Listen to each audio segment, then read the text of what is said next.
بسم اللہ الرحمن الرحیم، سلسلہ نمبر 3، بورڈ کا پیغام۔ ہمارا ظاہر و باطن یکساں ہو۔ انسان کا سب سے بڑا کمال یہ ہے کہ اس کا ظاہر و باطن یکساں ہو۔ ایک طرف اس کا سینہ ایمان و یقین سے اور اس کا دل لازوال محبت سے معمور ہو، اور دوسری طرف اس کی زبان اس کے دل کی ہم نوا اور اس کا عمل ان جذبات و کیفیات کی تصدیق کر رہا ہو۔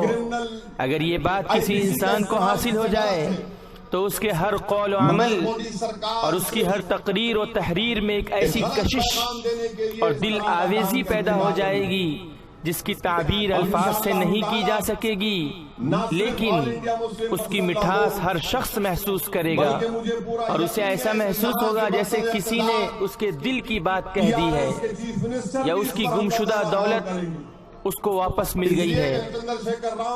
اغراض کی اس دنیا میں جہاں صرف مصلحت شناسی اور لین دین کے مفہوم سے آشنا ہے، یہ صدا ضرور نامانوس ہے، لیکن ابھی اس میں دلوں کو فتح کرنے اور اقوام عالم کو مسخر کرنے کی پوری طاقت موجود ہے۔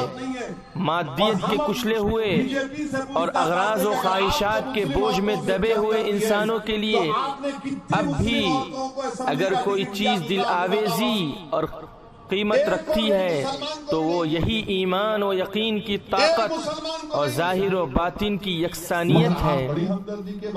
حضرت مولانا سید محمد الحسنی رحمت اللہ علیہ، تحریک اصلاح معاشرہ، آل انڈیا مسلم پرسنل لا بورڈ۔